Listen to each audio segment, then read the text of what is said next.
Naquela época, o bispo Winchester era muito íntimo do duque pelo patrício, de cuja família ele havia ascendido à respeitabilidade de que então gozava, e frequentemente o esperava para ministrar. Começou a provocar inveja e ódio em muitos, particularmente no Dr. Gardiner, então bispo Winchester, que logo depois se tornou o seu inimigo mais violento. Ciente disso e vendo as terríveis perseguições que se iniciavam, Fox começou a pensar em deixar o reino.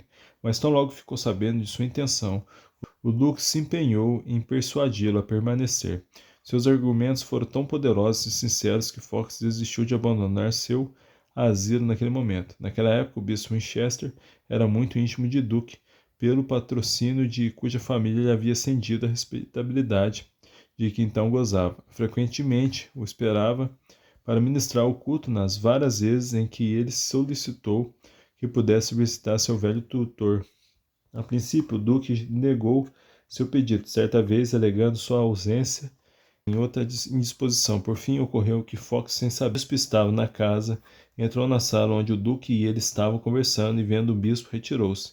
Gardiner perguntou quem era ele, e o duque respondeu que era seu médico, um tanto descortês por ser recém-chegado da universidade. O bispo respondeu: gosto muito de seu semblante e aspecto, e quando houver ocasião, mandarei chamá-lo. O duque entendeu aquela fala como um mensageiro de algum perigo que se aproximava, e agora ele mesmo achava que era a hora de Fox deixar a cidade e até mesmo o país. Consequentemente, providenciou em silêncio tudo o que fosse necessário para sua retirada, enviando um de seus servos e tratar um barco preparado todos os requisitos para a sua partida. Também arranjou a casa de um de seus servos, um camponês, onde ele poderia se alojar até que o vento se tornasse favorável. Estando tudo pronto, Fox se despediu de seu nobre patrono e com sua esposa, que na época estava grávida, partiu secretamente rumo ao navio. Pouco depois de a embarcação haver deixado o porto, chegou uma tempestade muito violenta que durou todo o dia e a noite. No dia seguinte, os levou de volta ao porto de onde haviam partido. Durante o tempo que o navio esteve no mar, um oficial enviado pelo bispo de Winchester invadira a casa do camponês com um mandato para prender o Sr. Fox onde quer que ele fosse encontrado e levá-lo de volta à cidade. Ao ouvir essa notícia, ele alugou um cavalo sob o pretexto de deixar a cidade imediatamente, porém voltou secretamente na mesma noite e entrou em acordo com o capitão do navio para navegar para qualquer lugar assim que o vento mudasse. Ele só desejava prosseguir e não duvidava de que Deus daria vitória ao seu empreendimento. O marinheiro se deixou convencer e dentro de 2 dias deixou seus passageiros em segurança em Newport.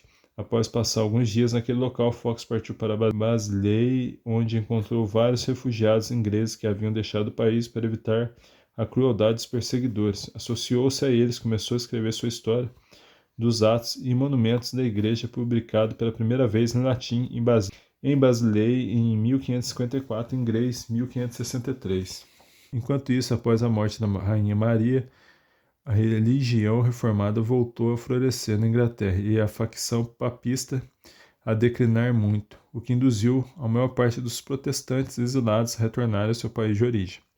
Dentre outros, com a ascensão de Elizabeth ao trono, Fox retornou à Inglaterra. Ao chegar, encontrou um amigo fiel e diligente em seu último aluno, o Duque Norfolk, até a morte privá-lo de seu benfeitor. Após o falecimento do Duque, Fox herdou uma pensão que lhe fora legada pelo amigo e ratificada por seu filho, o Conde de Suffolk.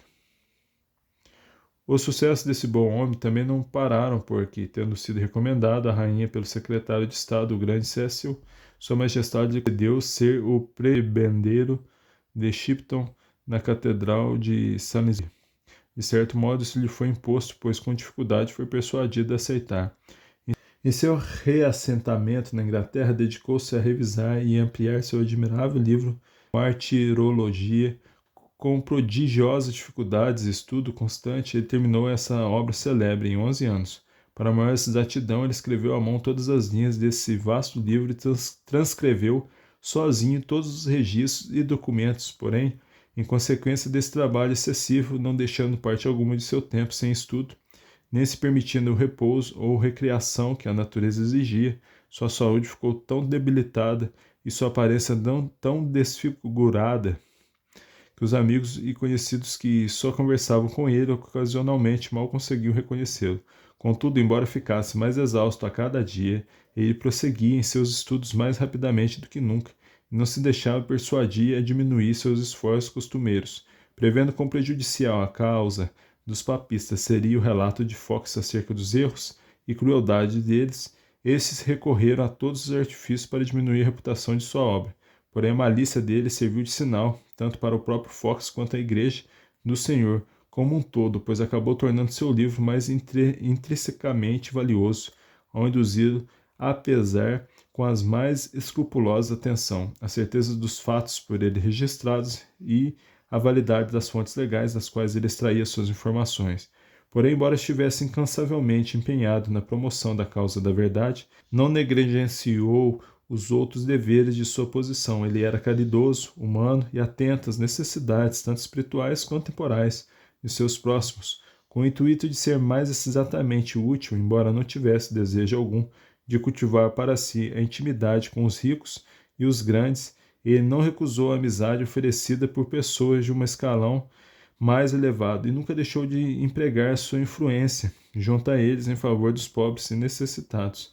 Em consequência de sua reconhecida propriedade e caridade, era frequentemente presenteado por pessoas ricas com quantidades de dinheiro que ele aceitava e distribuía entre os angustiados. Ocasionalmente também comparecia à mesa de seus amigos, não tanto por prazer, mas por civilidade e para convencê-los de que sua ausência não era ocasionada por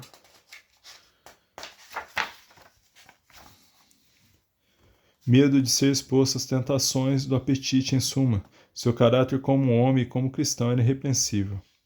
Embora a lembrança recente das perseguições sobre a sanguinária rainha Mary houvesse dado amargor à sua escrita, é singular notar que pessoalmente ele era o mais conciliador dos homens, e embora repudiasse sinceramente a Igreja Romana, em que nasceu, foi um dos primeiros a esforçar-se para buscar a concórdia dos irmãos protestantes. De fato, ele era um verdadeiro apóstolo da tolerância. Quando em 1563 a praga ou a peste eclodiu na Inglaterra e muitos abandonaram seus trabalhos, Fox permaneceu em seu posto ajudando os que não tinham amigos e atuando como distribuidor das esmolas dos ricos. Dizia-se que ele jamais recusaria ajudar quem pedisse em nome de Cristo. Tolerante e generoso, ele exerceu sua influência junto à rainha Elizabeth para confirmar a intenção dela de não manter a prática cruel de mandar matar quem tivesse convicções religiosas conflitantes. A rainha o respeitava e se referia a ele como nosso pai Fox.